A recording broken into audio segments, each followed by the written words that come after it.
Pourquoi c'est si difficile de retirer nos masques, de se montrer authentique?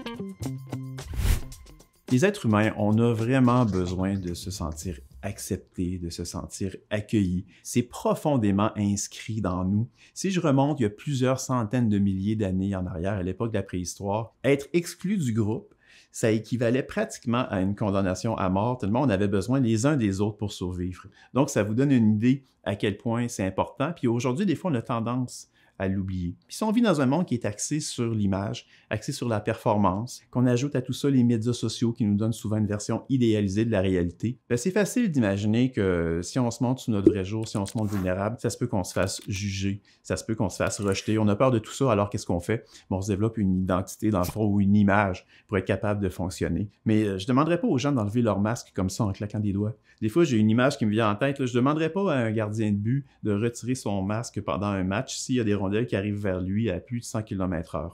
Donc, comment on peut faire pour faire en sorte d'être dans un monde qui accueille davantage la différence, qui accueille davantage la vulnérabilité, pour que chaque personne soit capable de se montrer sous son vrai jour sans avoir peur d'être rejeté. Puis si on arrive collectivement à fonctionner dans un monde dans lequel l'empathie et la bienveillance est vraiment davantage mis de l'avant, bien, ça va être vraiment plus facile pour chacun de nous de retirer nos masques, de se montrer vulnérable sans avoir peur de se faire juger.